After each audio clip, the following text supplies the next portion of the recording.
Welcome, everyone. Thank you for joining us. Uh, uh, my name is Eric Lupfer, and I am Executive Director of Humanities Texas. Again, thank you for joining us this evening. If you are unfamiliar with Humanities Texas, I'll say a brief word about who we are. We are a private nonprofit organization based in based in Austin, excuse me. We're the state partner of the National Endowment for the Humanities. Our mission is to promote the humanities and humanities education statewide, and we do that through a wide range of programs. We hold in-person and online workshops for Texas teachers. We circulate traveling exhibitions. We award grants throughout Texas to nonprofit organizations. If you are interested in learning more about our grants or our exhibitions, we do have an online webinar, free and open to the public, tomorrow morning online. And so there's information about signing up for that program on our website. We run a storytime program for families promoting family literacy around the state, and we also have a reading and discussion program for veterans and their loved ones. But tonight, we also hold in-person and online lectures and discussions. And tonight's program is the second in a series that we're holding on the history and culture of sports in Texas. One note, you will see a Q&A box on your screen during the program. If you have questions that you'd like Dr. Sosebee to address, please submit your question there. So not in the chat, but in the Q&A. But let's begin. I am just so happy to introduce our moderator this evening, my old friend, Dr. Aram Goudsouzian. Dr. Goudsouzian is the Bizo Family Professor of History at the University of Memphis. He writes and teaches about civil rights, the modern United States, and the history of American sports. Along with Jamie Schultz, he's the editor of the Sport and Society series published by the University of Illinois Press. At the University of Memphis, he has served as the chair of the history department and as the director of the Marcus W. Orr Center for the Humanities. And he's also, I'm very happy to say, served as faculty in a number of Humanities Texas programs for teachers around the state. So he's done a lot of good work here in Texas. So Aram, thanks again for working with us this evening. Over to you. Good evening, everybody. Thank you very much, Eric. And thank you to everyone at Humanities Texas, especially Kelsey Tyler and Emily Brown, who do all the behind the scenes work to make this event possible. We appreciate them very much. Now, having had an association with Humanities Texas for, I don't know, probably like 7 years or something like that, I grow increasingly impressed by the team and the staff and all the people who bring their talents to that organization. And I think everybody here knows just how important they are and how much they contribute to the state of Texas. So tonight we're here in a discussion with Scott Sosebee. Let me introduce him. He's a professor of history at Stephen F. Austin State University. He's also the executive director of the East Texas Historical Association and the executive editor of the East Texas Historical Journal. He's a scholar of Texas history, including its economy and its environment. He's the author of a number of books. I'll list them here. One is called What Is It About Texas? Historical Stories from the Lone Star State. Another, Becoming the Oldest Town in Texas. A third, Henry C. Hank Smith and the Crosby Ranch, the first stock operation on the South Plains. He has a forthcoming book, it'll be out very soon, called More Than Running Cattle, the Mallet Ranch of the South Plains. He's also the co-author of a centennial history of Stephen F. Austin State University called 100 Years, 100 Lumberjacks. He's the co-editor of a publication called The Lone Star Reader, and the co-editor of an essay collection called Lone Star Suburbs, Life on the Texas Metropolitan Frontier. Finally, he writes a weekly newspaper column on Texas history. It's called All Things Historical, and you can find it in a number of newspapers in East Texas. It's our good fortune tonight that Scott has turned his focus in his new project to the history of Texas sports. He's at work on a book project called America's Team and Texas's Team, Two Teams, Two Cities, and Two Identities in the 1970s. That, of course, is the subject of today's event. And so we're all looking forward to a great discussion. Before I dive into the questions with Scott, just to reinforce what Eric said, when you're dropping your questions into the Q&A, please feel free to do so at any time in the midst of our discussion. You can start dropping them in soon. And if possible and if relevant, I'll try to work them into the midst of my questions as well. But we will also reserve time at the end of the tonight's event to make sure that we address more of those questions as well. So please, we actively encourage you to get at these questions. So, welcome, Scott. Hi, Aram. How are you? Thank Very you to good. you and Eric, and Kelsey, and Emily, and Humanities Texas for hosting me. This is exciting. This is the first time really in public. I've talked to it with friends, but first time in public, I'll get to talk about this project. So I'm excited to have it. All right. Well, let's start. You know, your project is about the 1970s, about the Dallas Cowboys and the Houston Oilers. Let's start by taking it one city at a time. Let's start with Dallas. How is the history of the city and the history of the Dallas Cowboys intertwined? What are some of the common themes that bring them together in this decade in terms of the development of the city and the development of the team? Let's start there. Well, I look at it this way in that Dallas in the 1970s, the 1960s were not they weren't an easy decade for Dallas. They were coming out of the Kennedy assassination, where they got, and various other things that went around that, and they kind of got a black eye for the rest of the nation. And so the city in the 70s, their leaders like Mayor Johnson and a few others became very forward thinking. They began to look at ways to innovate and make Dallas a future looking city. And one of the ways they wanted to do it is, to somewhat extent, I would say, de-emphasizing the Texasness, if that's a word, of Dallas. They wanted it to be a cosmopolitan city, a world leader in commerce and business, a world leader in transportation. A big part of this is the building of the DFW airport to make it as this business center. And so Dallas is sort of this, we're looking to build Dallas into something else. The Cowboys, on the other hand, also sort of the same thing. The Cowboys are born in 1960 as the first expansion team in the NFL. During most of the 60s, at least the first half, they were the worst team in the NFL by far. They were everybody's whipping boy, but they had a plan. They stuck to it. They stuck to the same coach, even though he had a losing record through the 60s. They stuck with it to build the team that they wanted. The team they wanted and the team that became was a forward-looking team. They were the first team in the NFL to start using computers, for example, to evaluate players in their scouting department. Their scouting department was one of the best there ever was. In fact, probably the best at that time for finding players that other teams missed all the time. They became reputational for signing these undrafted free agents who turned into superstars, for example.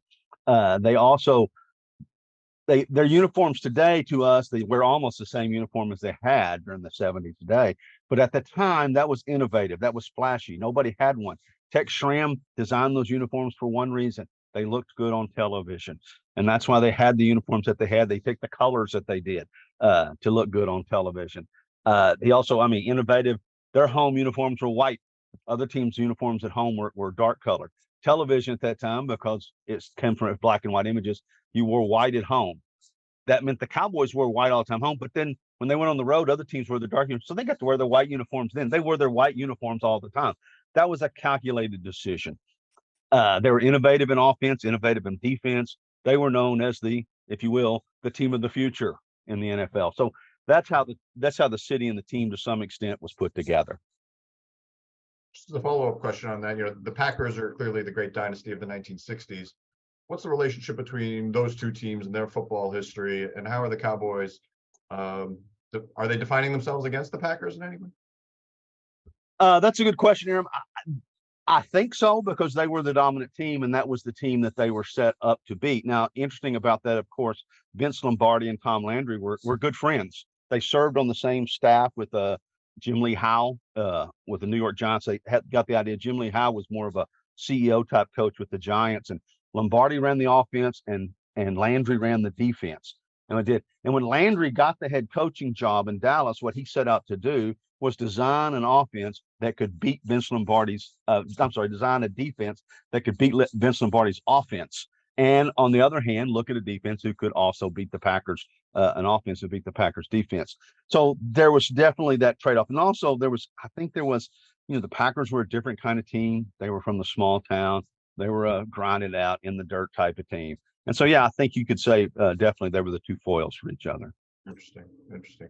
And then, Dallas is making somewhat of a transition in its economy, right? Moving a little bit more away from the oil economy and more toward information systems. Sure. That's Dallas was setting itself up to be, and if you want to, the new economy that was building the United States. The 60s and the 70s were a transition time for the United States anyway, changed out of the manufacturing economy into this service-oriented and information economy. And Dallas set itself up very well to do that, because they were attracting the types of businesses that would thrive, and they were becoming the banking center of Texas, for example. The airport's a big part of that, because the airport becomes a big thing for attracting these businesses to Dallas. So yes, they were on the cutting edge of that as well.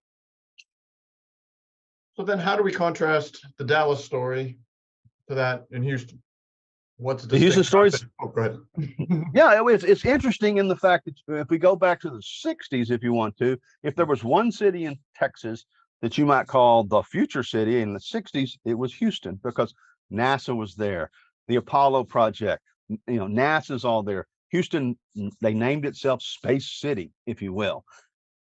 But in the 70s, Houston, to some extent, begins changing its focus away from that Space City thing and more into where the rough, tough, almost the most Texas of Texas towns. They look to their icons were the Roughnecks, the pipe fitters, the guys who worked at the refinery. They were somewhat projecting themselves as this hardcore blue collar city. And that was where their economy was going. Their economy was centered almost completely on the oil industry. And the oil industry was seen as this sort of rough, very type of industry that attracted a certain type of, if you want to use it, masculine trope that did this. And so Houston is almost the anti-Dallas in that regard. And the football team, particularly after Bum Phillips takes over in 1975, to some extent, mirrors the city. Houston was not going to, under Bum Phillips, they weren't going to run any offense that was going to try to trick you. They were going to line up and run over you. They drafted Earl Campbell, of course, in 1977, but even before that, Phillips had innovated, and he's the first NFL coach who actively sought offensive linemen, for example, who are big, they're the first ones that regularly have people weigh over 300 pounds. You contrast the Cowboys in the 70s, the average weight of the offensive lineman in the Dallas Cowboys in the 1970s was less than 250 pounds. Their average weight. They were quick guys. The Oilers, on the other hand, they got that average up there close to 300 pounds, and they just ground it out and snuffed you out in the dirt. And they were built to beat the Pittsburgh Steelers, because that was in their division, and that was the type of football they play. So in that regard, you look even right there, the two teams mirrored the cities and their identities. I've been working a question from the Q&A. It's from Michael Goodman, because it might be relevant in this particular thread.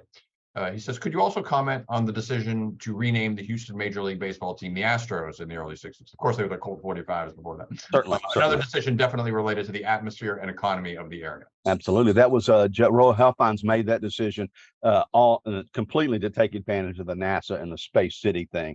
And because he wanted it to be forward. At the same time, they opened the Astrodome, which it's not called the Astrodome until after they call them the Astros. The actual name of that is, I believe, the Harris County Dome Stadium or something like that is the official name of what we call the Astrodome. Young people here don't even know about the Astrodome anymore. But yeah, so it's again, that's kind of the city's identity going to play in with the baseball team in that regard. This might be a good time to also, I'm going to tie in Chuck Westmoreland's question in just one second, but just a sort of background, right? This is the early 70s is sort of a high point in the history of the NFL, right? It's certainly like become it's established its place in American culture. You got Monday Night Football starting, I think, in 1970. A lot of print stuff at the time is talking about how football has clearly supplanted baseball as America's game. Richard Nixon is the president of the United States, and he embraces football as part of his sort of political identity.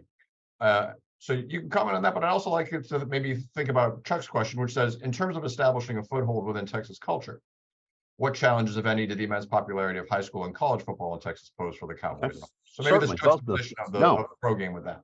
No, I think that's good. I think what I'll do is I'll tackle Chuck's question first, sure, because I don't know about the Oilers, but Tex Schramm and the Cowboys specifically addressed that, in that they knew. I mean, one reason why Texas doesn't have a pro team till 1960, because most people thought nobody in Texas is going to see a professional team play, because Texas is high school football, it's college football. That's where all the focus is on, and that's where the culture is. They don't care about professional football, and they were right. They didn't care about professional football. 1960, 61, 62, the Cowboys playing in the big, huge Cotton Bowl, they couldn't draw 20,000 people to a game. And, that stadium set 80,000 people on this. But Tex Schramm specifically began to frame his team to compete with the college and the high school game in that we're going to be the most exciting game in town. That's one reason why I hired Tom Landry. He wanted an offense that was Landry's, to some extent, that was sort of what he was known for, developing things that were innovative. And we're going to make it where we're the game in town. And then you go to you talk about the 70s, and it kind of dovetails with that. And it goes real well with that. Tex Schramm again. You want to talk about the architect of the Cowboys and the guy who is a genius. Tom Landry gets a lot of press, but it's Tex Schramm who built the Cowboys, and it's Tex Schramm who made the Cowboys, quote, America's team. Schramm intentionally designed those uniforms we talked about. He designed them to look good on television. They began thinking about the stadium they would eventually build, Texas Stadium, that they opened. He and Clint Murchison, which is another, Clint Murchison allowed this to happen. He's kind of the new breed of NFL owner because he understood that I hired good people and I let them go to work. And he hired Tex Schramm and built the team.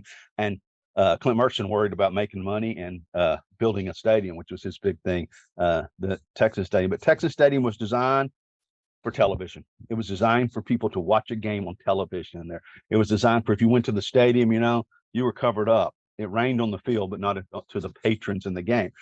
They were the first team to have luxury boxes, but they sold to those businessmen in Dallas.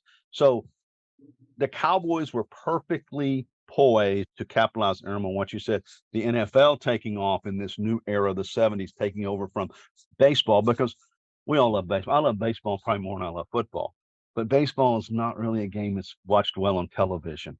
You have to go there to see it. Football is designed to be watched on television, and nobody captured the attention of anybody on television better than the Dallas Cowboys did. Even the Steelers are the great dynasty of the 70s. Was there any sort of cultural conversation about Cowboys versus Steelers in terms of what each team might have meant? I'm sure there was. Mm-hmm. They were two completely different teams in the way they built and the way they played.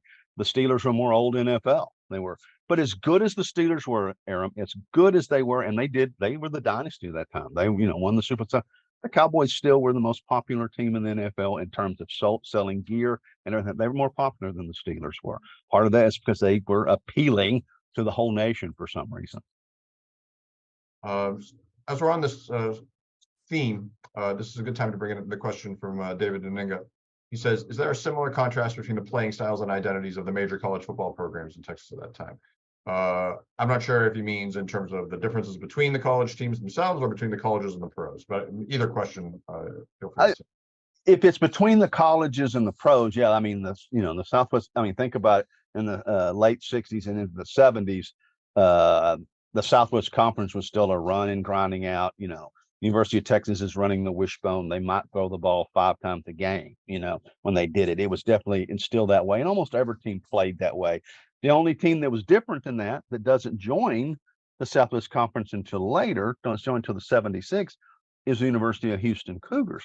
And what did the Cougars ran? The veer, which is more wide open than the wishbone was. Kind of the same idea, but it was more wide open. Bill Yeoman developed, Elmer Red, he's former coach of Lufkin High School, really developed the veer. He was an African-American coach. And when Lufkin integrated, they couldn't find a job for Elmer except for in junior high. His Lufkin, the African-American high school in Lufkin, had won like 4 straight state championships, but he couldn't find a job. Well, he went to work for Bill Yeoman at the University of Houston and helped him develop this. And Houston comes in 76 and begins to change things because they throw the ball around. They have a lot of black athletes, and it's a different style, and it really changes things. So they may be the contrast that you're talking about in kind of the future. Let's talk about the coaches. I grew up in the 1980s when Tom Landry still loomed very large in the cultural imagination. Right, he wore the suit and the fedora. He's almost like a god, right, in terms of his status in Texas to some degree in the 1970s and 1980s. And yet, my own project that I'm working on right now is about writers in sports, and it kind of ends in the early 1970s. But reading some of the treatments by Texas writers, like the more edgy ones, like Gary Cartwright, Gary Cartwright. sort of rips into Tom Landry. Dwayne Thomas once called him a plastic man in his own profile in Texas Monthly. Peter Gent's novel North Dallas 40, the thinly veiled Tom Landry character is sort of a hypocritical type figure. How do we reconcile kind of the popular image of Landry with this more negative portrayal, and just generally, who was he as a person, and how does that fit in with his public presentation as an icon? Okay, taking just Landry, we take Landry first, and maybe we be doing some Bum Phillips in a little while. But Landry, he is a complicated figure. He's an important figure, I think. And if you were to try to figure out the psychology of Tom Landry, I think you could spend a lot of time in it. You would never come to a real realization of that, because Landry was certainly the first, one of the most visible figures to publicly proclaim his faith, very, very, very demonstratively. It was a big part of his life, and he made it a big part of his life in this. He made the decision to wear the suit and the jacket and everything else. Now, Tom Landry in his memoirs would tell you that was never his idea. It was his wife's idea to wear that, because she didn't want him to look sloppy on television. Again, knowing that TV was coming, to wear this, and so she picked out his clothes that he wore, but that became part of his image. But Landry, for all of his so-called genius, I mean, I may get into that in just a minute, what I think about that, but Tom Landry had a hard time relating to his players, and particularly he had a hard time relating to African-American players. He grew up in a different era. He grew up in Jim Crow, Texas. He was in South Texas. He had hardly any contact with anyone who was African-American. He had no contact with a society in which, an integrated society at all. He went to a segregated high school and went to college at the University of Texas, which was a segregated college, and played in the NFL before there was a great number of African Americans playing. And then when he came to coach, still the overwhelming number of them were white. And he didn't quite understand the African American player, I don't think. Tom Landry expected all of his players to just do what they were told with no question whatsoever. He didn't like it if he was questioned and if his authority was questioned. And he didn't like it if somebody else had another idea about how to run the team, because he was going to run it in his way and his manner. And that chafed a lot of people the wrong way. That's, the famous quote from Dwayne Thomas is, he's a plastic man. Well, what's the characteristics of plastic? It's, it's sterile, it's emotionless. And I think that's how Dwayne Thomas actually felt toward Tom Landry. Of course, later on in their later life, after Thomas is out of the NFL and he comes back, and Landry does begin to mellow in the 80s. He becomes closer to players in the 80s. He and Dwayne Thomas developed a fairly close relationship. They kind of made up and do this. But throughout his career, Landry certainly could not relate to let's call it the vocal African-American, the one who I'm not going to set in this. The most famous example probably is a tight end the Cowboys had, Pettis Norman. Pettis Norman was a solid player, wasn't a great player, was a solid player. But Pettis Norman, who came from the North, where he had gone to school and college he's from, and he's in Dallas, and he's in Jim Crow Dallas, he didn't like it. He didn't like the way it's run. And he becomes very active in the civil rights movement and protesting, particularly for fair housing in Dallas and things like that. And because he was not a superstar, it was fairly quietly, but the Cowboys moved him out. They traded him. They got rid of Pettis Norman for that very reason. It doesn't come to a head for Landry, and I don't think, and Tex Schramm too, for that matter. They don't understand that they're going to have to change the way until Tony Dorsett comes along. And Dorsett challenges them in every way possible. And Dorsett's very good, and he's the center of the team, and they have to change their way. If I can tell the anecdote now, that the Cowboys, how they treated African-American players was, players those days, when they would come, the team would find them a place to live quite often. And this, they lived in apartments. The white players, apartments were found for them in North Dallas, off the North Central Expressway, in the newest apartment building. The black players, oh, they were still steered towards living in South Oak Cliff, in South Dallas. And it was all done to we're going to keep this segregation. So that's the one thing that Pettis Norman protested against. When Dorsett came along, there was a lot of talk about Dorsett, and he was a star. And they were this, it seems quaint to us now and almost incredulous. They were afraid that Dorsett might date white women. And so they hired off-duty policemen from the Dallas police force to follow Dorsett around and try to make sure that he didn't go to clubs or in other places to meet and talk to white young women. Dorsett found out about it and confronted them and basically said, stop doing this or I'm going to go public and make a big deal out of this. And they really dropped that policy. Kind of fine. They've been doing that with a lot of players at the time. The black players who played for the Cowboys in the late 60s and the 70s that were prospered, they were ones who kept their mouths shut. They got a little bit of Dorsett with Calvin Hill. He wasn't going to put up with the way that they looked at race, but Calvin Hill got hurt and it was easy to move him out. Dorsett was too good for them to do that too. It's such an interesting time in the history of race and sports in the 1970s, and one that scholars haven't yet really fully explored. So I think this project is going to be really important for pushing that discussion along. In the early 60s, we talk about all these integrationist athletes who, sort of feel like they need to project a great image of black people because they're sort of the first generation entering into the sport, right? And then in the late 60s, you've got the revolt of the black athlete, right? The Black Power salute at the 68 Olympics, a generation or more of athletes influenced by the Black Power movement. But in the 1970s, right, you've got a pretty significant influx of black athletes in football, in baseball, certainly in basketball. And yet we haven't explored sort of the politics of those themes to the extent that we have in the 1960s. No, and it's, the Oilers, we can contrast the Oilers, I believe, with the Cowboys in that the Cowboys try to treat their black athletes in the sense of, we're going to try to control them, but we're going to do it behind the scenes. We'll hire the off-duty policemen because we're Dallas and we're trying to project this. Dallas wanted to tell themselves that they weren't a Southern city, that they weren't this racial city. They were going to move forward, but it was. In fact, as my friend Michael Phillips has outlined, particularly in his book on Dallas White Metropolis, Dallas is one of the most racist cities that there was, but they did it in a way where you didn't see it. Houston, on the other hand, kind of understood who they were. It was a Southern city. And it was a racially segregated city.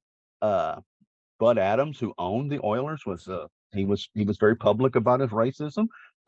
He didn't want black players on his team to some extent, and they were treated as second-class citizens until Bum Phillips came along. And Bum Phillips, who grew up in South Texas, he grew up in a segregated area like Tom Landry, but he was around and exposed to African Americans more often, and he truly, to some extent, understood them. I don't know if we could, by our modern sensibilities, Bum Phillips was probably not perfect on race, but he was much better than Tom Landry in understanding that. If we can do another anecdote, I suppose, and it's so indicative of the Oilers and Bud Adams, and I found out this is amazing.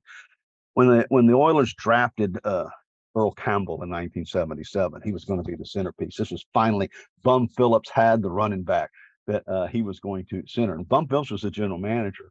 But it's when it came to negotiating contracts, Bud Adams negotiated contracts, and Bud Adams was dead set about he wasn't going to pay Earl Campbell a lot of money. He even said, he used the N word and said, doesn't need that much money, so I can, won't pay him that much. It was a long, drawn out thing. Earl Campbell, who grew up dirt poor in Tyler in the midst of a Jim Crow city, he hired an old college friend to be his agent who didn't know what he was doing. And so they finally signed Earl Campbell to a contract. It sounds like it's a big, good contract. It's 3 years, almost $1 million for that. And it sounds like one of the most innovative, but when you read the fine print, which eventually Campbell hires a real agent, and that contract is voided in his second year and it's fixed. Bud Adams had agreed to pay him a $50,000 bonus, and then he was going to pay him $25,000 a year. And all the other money, which would have been $75,000 each year, would be deferred for 20 years with no interest. It was typical Bud Adams. But they had it, and so they had a big press conference at the Astrodome. Well, we signed Earl Campbell, Texas, the Tyler Rose. And at the end of it, introducing Earl, Bud Adams gets up there and he says, we have a gift for you, Earl, show you how proud we are for you to be an Oiler.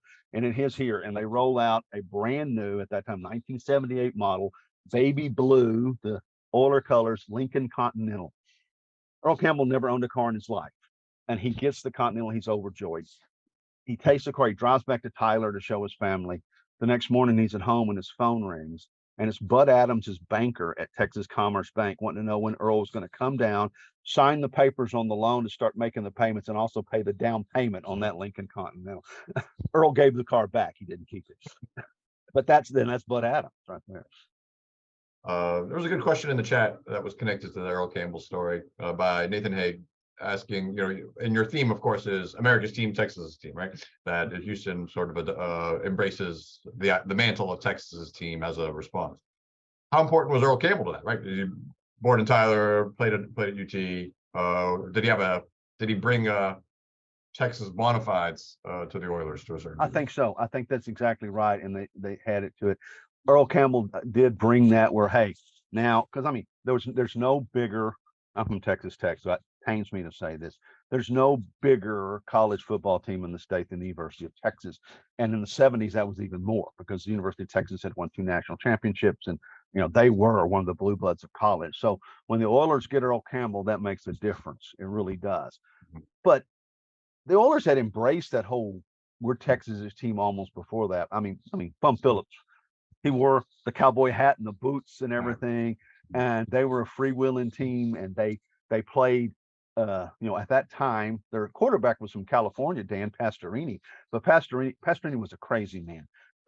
He raced dragsters, and he ran out. He was, everybody. Kenny Stabler gets the reputation this guy would stay out all night long and then come quarterback. Kenny Stabler probably got 2 or 3 hours of sleep a night. Dan Pastorini may not have. He may have come right straight off and doing that. But Pastorini becomes friends with Willie Nelson and the outlaw music that's coming along.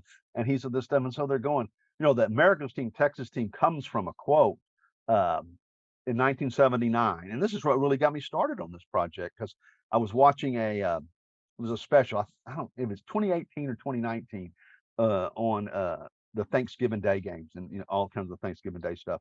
And they were talking about the Cowboys and the Oilers played in 1979 on Thanksgiving, and the Oilers won. The Cowboys were the defending NFC champions, had been to the Super Bowl, lost Steelers, and the Oilers won that game. And after the game, Bum Phillips said, "Well, they may be America's team, but we're Texas's team," and that's kind of where it comes from. And so, and I think they leaned into that very deeply, and Campbell was a big part of it. So, let me ask a different kind of question. In a lot of your other work, you've explored how Texas is increasingly characterized by suburban space, right? In many ways, Texas is a suburban state to a great degree, even its cities are so suburban sprawl. But at the same time, Dallas and Houston are 2 of the more significant cities in the nation, right? Like, this is the era of Sun Belt migration. The Sun Belt's the future. Certainly shifting the demographics of the nation, is shifting the politics of the nation, right? The new conservative coalition, the new right, is built out of the Sun Belt. By examining these 2 then football franchises, Dallas and Houston, is that a way to understand the state's sort of urban history, its suburban history? I know the stadiums have to play a huge role in this, right? absolutely, Aaron.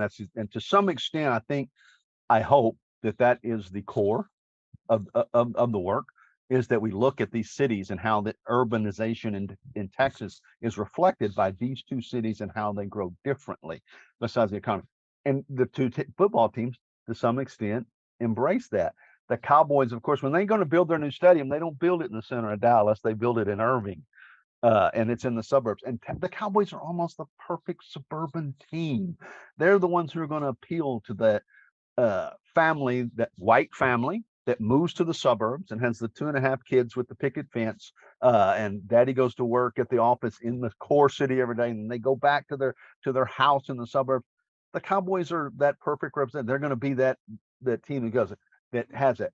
Houston, on the other hand, is that kind of, while it's growing and it's becoming, we still don't think of Houston as this great suburban place, because Houston just annexed everything and just grew with urban sprawl, right? And it was kind of this Wild West thing, no zoning and everything. Well, the Oilers fit that perfectly, right? They're that's the kind of team that they are, and how that the 2 towns developed so much different. They still today, they're you go to Dallas and Houston, they're 2 completely different towns. And in the concept of sports is something this has always been something that it fascinates me. Why Texans do not identify with Houston sports so much. Even today, I was looking at the thing the other day, and it's amazing to me.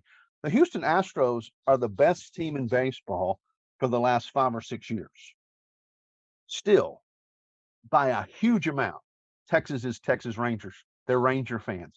The core fans of Houston is basically the little core around Houston, and the rest of the state are Ranger fans. The Houston Texans, like the Oilers before them, they couldn't break out of the Cowboys mode. Even in basketball, when you look at who they root for, the Spurs have a bigger fan base than the Rockets do, and the Mavericks have a bigger fan base of any. The Mavericks are the least successful basketball team in the state, and they have the biggest fan base. I don't want, why do fans not identify with Houston? It could be because they're different cities, they're different types of cities. And Dallas represents more of the Texas model. It's more of that, future suburban type model. That's interesting. As a Memphian, there's a lot of resentment towards the University of Houston in this whole conference realignment, and that Memphis has been left behind in much of this. One of the great frustrations in Memphis is, the University of Houston's a big university, but nobody cares about the University of Houston, even when they have this outstanding basketball team, or even when they have these amazing football teams. Yeah. In Memphis, everybody lives and breathes by the basketball team. And they never have, the University of Houston. I mean, I'm old enough, and I did listen. I want everybody, if you went to the University of Houston, I never referred to them with this, but for years they resented Houston, even in the 70s and so it was called Cougar High. It's what everybody, a lot of people called it at that time. Resented, even when they, but why did they resent the University of Houston in the 70s and 80s so much? It was the only university in Texas that played major sports that had majority African Americans, and I think that was a big part of it. So, I'm going to turn to some of the more of the questions in the Q&A, and let me just again encourage our audience. Please feel free to drop more questions in there. They're interesting questions, and they've been great departure points for Scott to talk about a whole host of issues.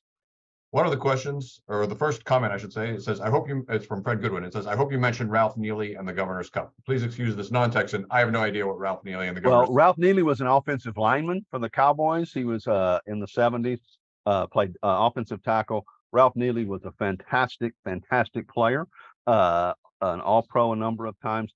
Thing about Ralph Neely is, when I think about Ralph Neely, we think of, Neely played left tackle, one of the most important positions in football. Now, if you're left tackle, he doesn't weigh 300 pounds and he's not 6'7", he's not going to play. Ralph Neely was about 6'2" and weighed 245 and played left tackle and played very well for the Cowboys. The Governor's Cup is the game every year. The Cowboys and the Oilers first. Now it's the Cowboys and the Texans play a game in the preseason against each other. And the winner of that game gets the Governor's Cup. And that game. It was lost for a long time, and then it was found again later on. Follow-up question on that from Troy Smothers. He says, was there ever any effort to bring the Cowboys and Oilers into the same conference or division? Not that I know of. And part of that was Bud Adams, of course, is one of the founders of the AFL. And so when the merger came to the AFC, Bud Adams had enough pull. He was not going to move the Oilers out of the AFC. He was suggesting it might seem economically beneficial to make the Governor's Cup a yearly occurrence rather than just a preseason event. Yeah, but there's still people that still resent the Astros being moved out of the National League. So I don't think he wants to start with that with football. I know that you write about the idea of the Love You Blue. Oh, yeah. And Joe Hawley asks, how did that originate? How long did it last? What was that about? The Love You Blue is interesting in that it kind of developed organically. A radio station once started printing off, they were really crude little placards that were blue, and it said Love You Blue, and it was the Oilers, and they handed them out as a promotion at every game. And then so the fans would wave them. And then the Miami Dolphins had a theme song, and it was, Miami Dolphins, Miami Dolphins, Miami Dolphins #1. It was a stupid little song. Well, somebody basically steals it. I don't even know who it was, stole the song and did Houston Oilers, and the Astrodome would sing that. So if you went there, I went to a game there in 1975, and it was the craziest thing. It was not like I'd been to a Cowboy game when I was a very young person then, but it was much different. This was like going to a high school game where people were screaming "Love You Blue" and they throwing the placards and they were making a lot of noise. I've been to a Cowboy game before. That didn't happen at Cowboy games. That was like going to a golf match, They give little golf claps in Texas Stadium. That didn't happen in the Astrodome. The Love You Blue was, boy, it spread across the whole city. It was the late 70s. It was the Oilers were the number one thing in Houston. A couple of the questions ask us to take us beyond the 1970s, and maybe as a historian, you can provide some perspective on these issues. But one is a question from Anthony Reisner is asking your historical evaluation of the cultural impact in Texas when Jerry Jones arrives on the scene, right? He fires Tom Landry, he hires Jimmy Johnson, they win the Super Bowl soon afterwards. How do we, based on your history, your earlier history, is that a lens into this later moment, which is at the end of the 1980s? I hadn't thought about that, but I think it is. I think you can think of it. First off, when does Jerry Jones arrive? It's the late 80s. We've had the oil bust. Dallas is the football team is not very good. The state's not in very good shape, right? Economically, we're suffering. And here come this crazy guy from Arkansas to take over the Cowboys. And the first thing he does is get rid of the legend, Tom Landry, at that point. And Jerry Jones was public enemy number one at that point. I mean, and it was, there was wondering whether the Cowboys survived. Of course, winning solves everything, and they did begin to win. And so I think it went away real fast. But you know what? The Cowboys started to swing back up at the same time Dallas started to swing back up. The economy came back, and all that innovative getting away from the oil industry began to pay off, and it came back. And so there's probably a parallel with that too. Maybe that can be a second book, right? As long as you're writing that second book, 1996, Oilers, I think I have the right, you're right. The Oilers leave for, again, Memphis right. Checkered athletic history for Memphis for 1 year, but then of course playing Memphis for 1 year before they take off for Nashville. That's so, right. Can we read that in this? Is Houston on the downturn at that time? Yeah, it really is. Houston's having tough times. The city's broke.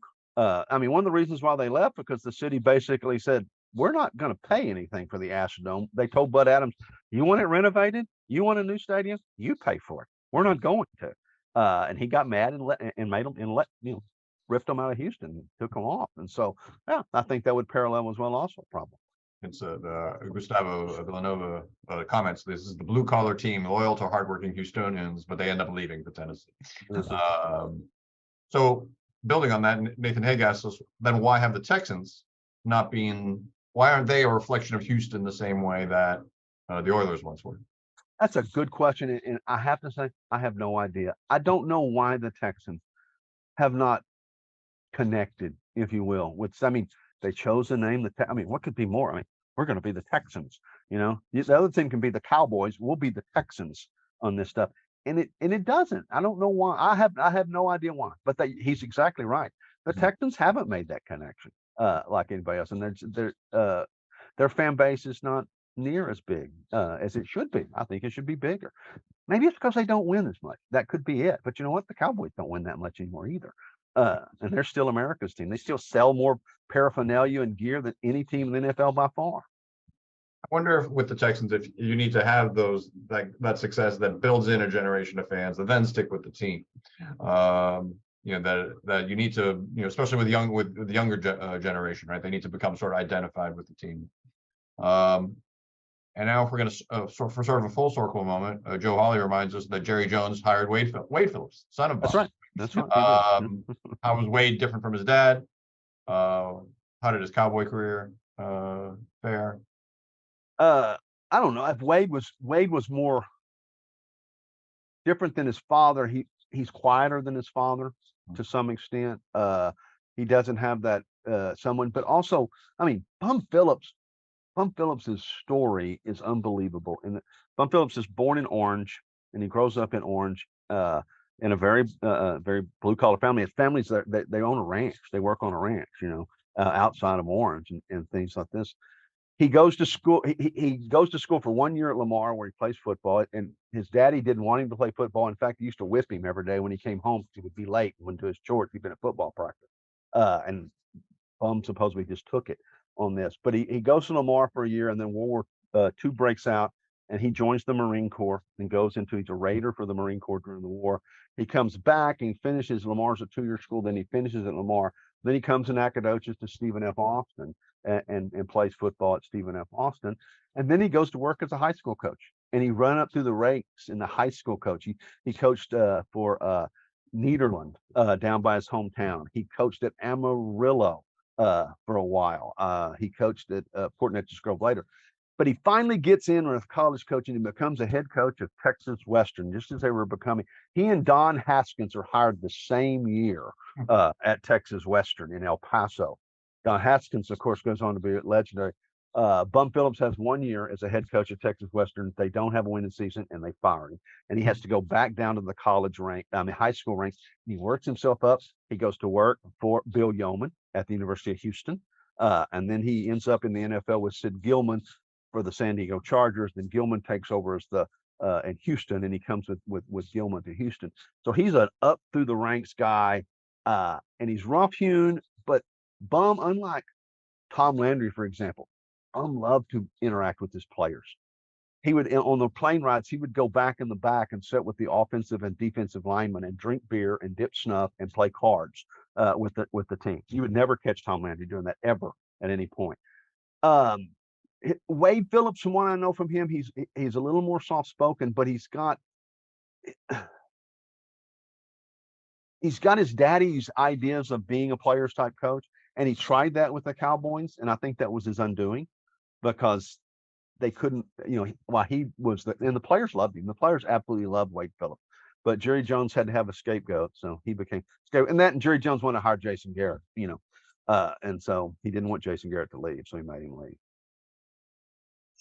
Good question from Scott Allen. Was there any personal relationship between Tom Landry and Bum Phillips? If they ever shared a conversation with each other, I haven't ever discovered it. I'm assuming at some civic event or something they probably, but you know what? They wouldn't have. They were two completely different people. But unlike it, they were more alike than people realize. I mean, they're both from Texas. They both were in World War II. Landry was in the Air Corps and did flew missions over Europe and crashed, and he was shot down one time. And he's 19 years old and he's flying a plane and bomb things. Bum Phillips, of course, in the Marine Corps. They coach all over, and they're both very strong Christians. You might not have known that about Bum Phillips, but he was a very, very strong Christian faith man, just as strong as Landry was. He just probably wasn't as demonstrative about it. But if they had any relationship at all, I've never discovered. Some of the other questions that were asked they're asking about are you pursuing a certain theme in the book that we haven't maybe you are, maybe you're not, but we haven't yet discussed. And one of these is about this really interesting question from Kay Arnold. I was wondering if you'll be looking at the cheerleaders, at the Dallas Cowboy cheerleaders, who of course develop a huge national reputation in this decade, and then the Derrick Dolls, which I assume are the Oilers cheerleaders. Christians, their charitable appearances, different similarities. I touch on that. I plan on touching on that. The cheerleaders are a whole different thing. I mean, it's a whole, and it's a fascinating story. Somebody should take that up and probably write it because it's a story. You could write it from a lot of different ways. To some extent, you could write it. I mean, skimpy shorts and various things, but you could write it from a female empowerment point of view. In that, the Dallas Cowboy cheerleaders really became worldwide sensations of some of their own doing at this. And but I can't. I looked at that. I don't. We pick and choose our things we write about. It doesn't write into the theme as well as others do. So I will talk about them a little bit and the difference will be the Dallas Cowboy cheerleaders become a worldwide phenomenon. The Derrick Dolls outside of Houston, did you even know who they were? It seems like it could fit in, right? The idea of the Cowboys cheerleaders definitely fits into the idea of America's team, right? Well, sure. They're part of it. They're part of the whole thing. If Tex Schramm had their way, they'd have worn even skimpier uniforms than they did. I mean, he at first wanted to put something on them that was, almost what we would say now, not suitable for work. Bianca Zachary asks about sort of the earlier pro-Texas football history. She says, as someone born and raised in Kansas City, Missouri, I'd love to know if you discussed the Dallas Texans in your book, who of course become the Kansas City Chiefs. I guess I'll have to talk about them in the opening chapter because when I talk about coming in the 60s, the Cowboys competition with the Texans is part of that and everything. And Dallas wins that competition and the Texans move out of that way. But it's an interesting story. What if the Texans would have been the ones who survived and not the Cowboys? And then the Texans would still be in Dallas and maybe we would be the defending Super Bowl champions, right? As a follow-up comment, Robert Blaine says Landry hated, in capital letters, the Dallas Cowboys cheerleaders. Oh, he especially absolutely the did. offense, yeah. Oh yeah, he hated the whole idea of the cheerleading. In fact, when Schramm rolls those out, Landry almost quit. He just almost quit when he did that. Yes, they had that. He was that much opposed to him. There was also a question about, it was in the chat by mistake, but it was about Bob Hayes. Let me find it. 1 second, please.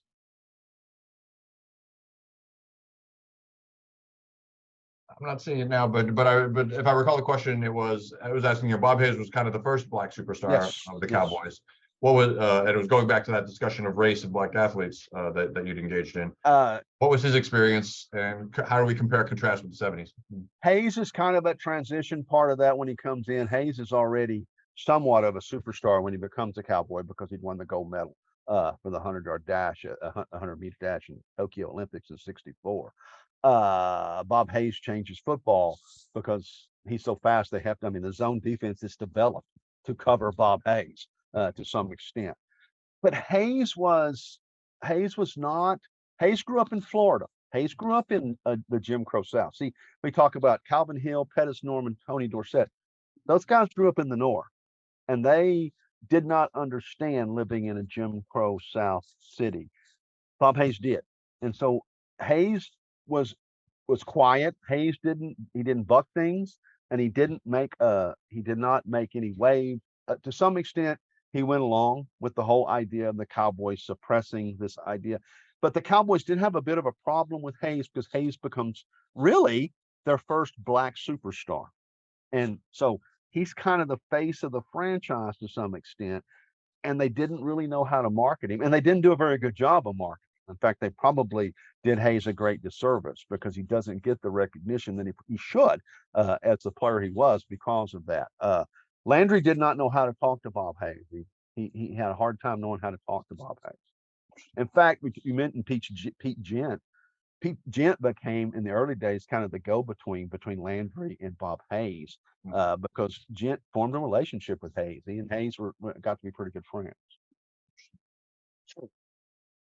We do have time for a few more questions, so if there's any others that people want to drop in, please feel free to do so. In the interim, Scott, let me ask you where you're at with this as a book. How's it coming along? I just about finished the research. I'm finishing up the research this summer. I have a great research assistant, Hannah Lau, working with right now, help finding me all kinds of great stuff that we're doing. Hannah, if you're listening, see, I gave you a shout out for that. And so I plan to begin writing the manuscript in the fall. You know how this goes. You know, in best laid plans, I hope to get the manuscript finished by this time next year, in about a year, and then we'll send it off and see who wants to publish it. As someone who's written about sports and sports history, I know that one of the tensions within it is how much of the action, right? How much of the on-field action do you work in, right? Because you don't want to become just a sports writer and just say what happened on the field, but at the same time, that's what makes sports, right? So Sure. have you thought about that? And how I have, and my device for doing that, Aram, to some extent, is I'm going to make the football teams the tent pole for things.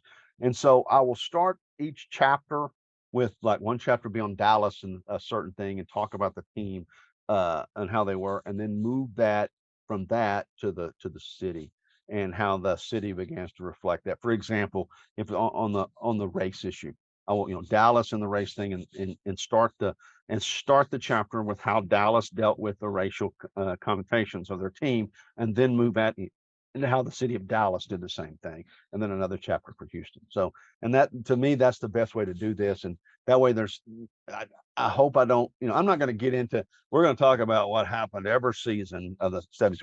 No, we're not going to talk about any of that. Right. It's more, Yeah. We'll talk about players and philosophy more than anything else.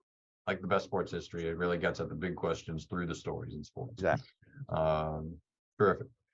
There are a few sort of intertwined comments and questions here about the sports in Houston. And Nina Henderson just sort of has the comment, like, from her perspective, Dallas was the hero and Houston was always the villain. So she's just appreciating the way that you're presenting this. Joe Hawley writes, Scott, back to the Love You Blue. 70,000 Oilers fans meeting their heroes when they came back from Pittsburgh after losing to the Steelers. That's right. Would that have happened in Dallas? And I think even Joe knows the answer to that question too. No, of course not. One last question within this group. that sort of takes it on in terms of the Oilers and as Texas's team. If the Bills don't make that comeback versus the Oilers and the Oilers go to the Super Bowl, do the Oilers still move to? I don't think they do. I think I think the Oilers stay because I don't see how he can move a Super Bowl team out of Houston after that. Because if they, they don't let them come back, and they go play the Cowboys, and you know what?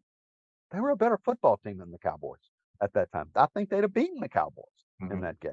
They were a better football team than the Bills. They just they're snake bit. I tell you what, it's just snake bit. It's the Oilers are the most snake bit football team in NFL history. I mean, the 1979 AFC Championship. I remember watching it. To the day I die, I'm going to tell you that Mike Renfro was in. That was a touchdown. They go ahead. They beat the Steelers in that game. If that happens, and then who would they play? They'd play. They'd have gone to the Super Bowl and they'd have probably beaten them. It's just that only happens to Houston team. Gustavo Villanova asks, can you identify the best player for each of the communities involved that contributed to both of the cities? Like, who is sort of the most influential figures, I guess? Well, for the Cowboys of the 70s, of course, is Roger Staubach. He's the one who is the guy, and he's Captain America. He's a devout Christian.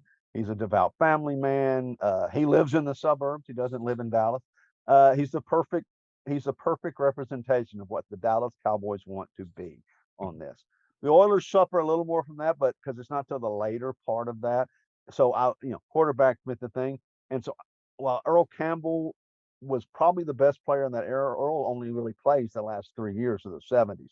Dan Pastorini is there almost the whole time. And although he's not from Texas, he's the most representative guy of Houston because he represented Houston perfectly. Pastorini was reckless. He was loud, but he was fun-loving. And Pastorini's a guy you want to go out and have a beer with, not Roger Staubach. That's perfect for Houston. And can we see Staubach as kind of driving out? Do I have the years right in terms of Don Meredith? In terms of, did Staubach replace him, or was there? Not really, because Craig Morton replaced Don Meredith. Craig Morton was his backup, and Morton is the starting quarterback for the Cowboys in 69 and 70. But then Staubach, and then for the first part of 71, and then Staubach takes over in the second half of the season in 71, and they win the Super Bowl. Morton sticks around for another year or two, and then the Cowboys trade him to the New York Giants, which at that time that was like going to purgatory because the Giants were so terrible.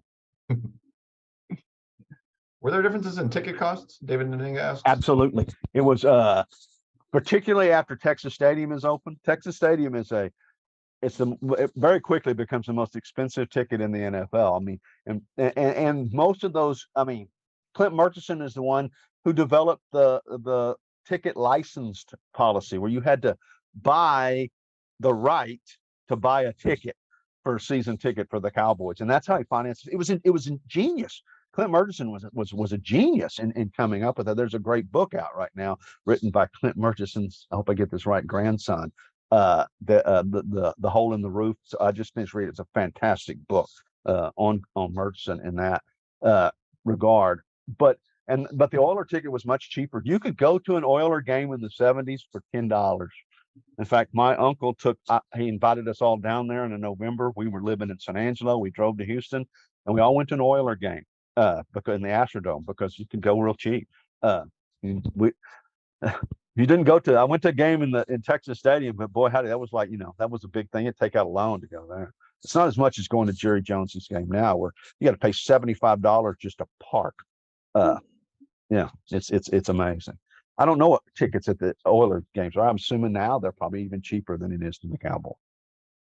To that end, Robert Blaine says, is there any truth to the stories that Tex Schramm was the driving force behind the NFL going so hard in on revenue sharing and a national TV deal? Yes, he was. Tex Schramm is, in fact, somebody out there looking for a great book and you could be scholarly. Tex Schramm, in my regard, invented the modern NFL. He's instrumental in getting Pete Rozelle hired as the commissioner when he was with the Los Angeles Rams before he came to the Cowboys. Tex Schramm is a guy who helped negotiate the television contracts that made the NFL the richest team there was. And Tex Schramm was a genius in finding players. I'm going to commit heresy in the state of Texas, and I'm going to do it in the book. Tex Schramm's much more responsible for Dallas being successful than Tom Landry was.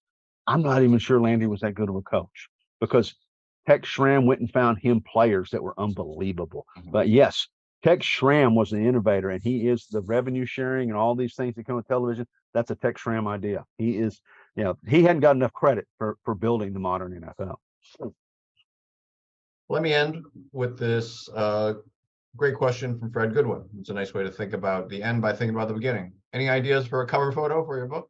Oh, no. And as there may be a few people working at book presses in that, Fred, we don't get that choice very often. Right. The press is going to decide. If you gave me my choice, you know what I would have? Like a 4 poster thing, and you could have a picture of Texas Stadium, the Astrodome, skyline of Dallas, skyline of Houston. That's what I would put on the cover, but I won't get that decision.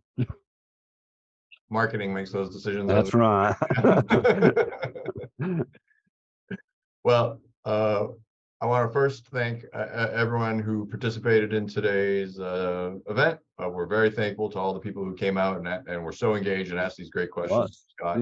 And the chat over here, I looked at some of the chat. I'm going to save it because there's some golden stuff here. Yeah, there's some great quotes in the chat that I can use and do. So I was saying that, and I see a bunch of people that I know making great comments, of course. Who knew that people in Texas cared about football? You say you say Dallas Cowboys and Houston Oilers and football, and people turn out, don't they? It's like I always tease our Civil War historian about, well, it's easiest to write on Civil War. Just put Civil War on the cover and people are going to buy it. So well, thank you so much, Scott. This was very enlightening. We really enjoyed hearing about your project, and I know that everyone here is looking forward to buying your book, Cover Undetermined, when it is published. So thanks to everybody turning out. Looks like it was a great crowd. This is a great idea. I cannot wait to come up with the next one that y'all may do. This is a great format. Humanities Texas got a great idea for this.